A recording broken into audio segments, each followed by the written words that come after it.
Bonjour Marine, bonjour à toi, bienvenue chez moi. Merci beaucoup, on est très content d'être là. Merci de nous recevoir chez toi, à Avec grand Cisoing. plaisir, Donc, en tout cas. c'est là où tu travailles, Ouais. là où tu crées tes Panamas avec ta marque qui s'appelle Panam Zemco. Ouais. Raconte-nous un petit peu ton histoire, ton parcours, pourquoi Panam, depuis quand? On t'écoute. Alors écoute, moi voilà, ça fait à peu près 1 an et demi que je me suis lancée sur cette jolie marque Panamenco. À la suite voilà, d'un couple d'amis en fait, auprès de qui j'ai repris cette marque. Et j'ai vraiment voulu en faire, si tu veux, donc vraiment le remodeler à mon image. Et donc je suis partie en fait en Équateur parce que j'avais vraiment besoin de m'immerger sur ce beau produit qu'est le Panama et de mieux comprendre ce que c'était. Comment c'était fabriqué? Tu avais besoin de te Exactement, fournir d'informations sur le produit. tout à fait, complètement. Parce qu'il faut savoir qu'en fait c'est un chapeau qui ni toi ni moi ne serions capables, je pense, de pouvoir le faire. Je crois pas. Et donc c'est vraiment tout un art.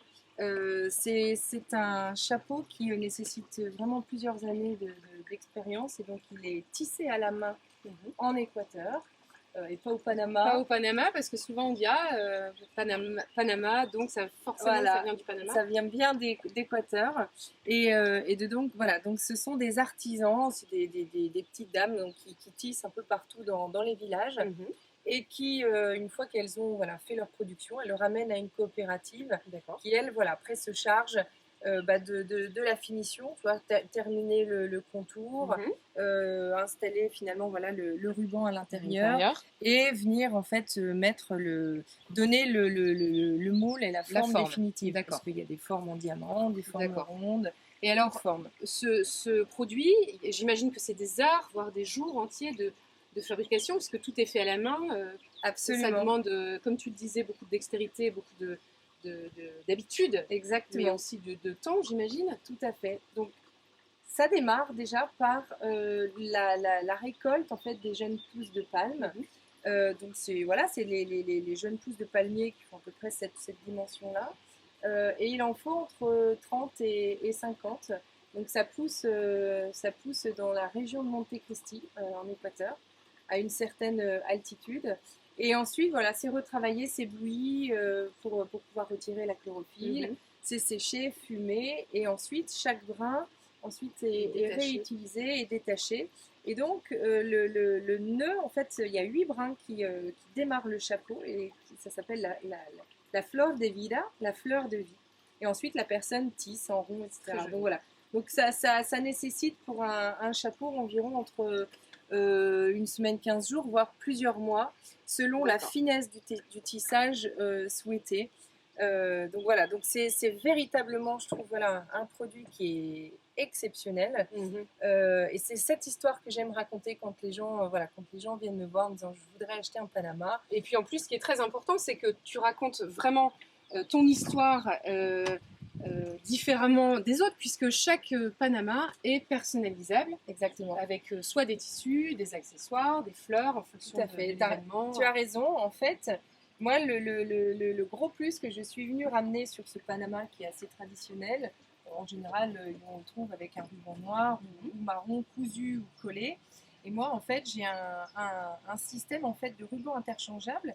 Et donc, je fais apposer ce petit passant, cette petite patte qui me permet, qui permet aux personnes de venir mettre n'importe quel ruban, des foulards, des clips. Et donc, l'intérêt, c'est vraiment d'avoir un chapeau pour plusieurs looks. Une sieste sous un cerisier, une balade à la campagne, quelque chose de plus chic pour la mer, quelque chose de beaucoup plus chic pour un mariage, etc. Il y en a vraiment pour tous les goûts, pour hommes, pour femmes, pour enfants.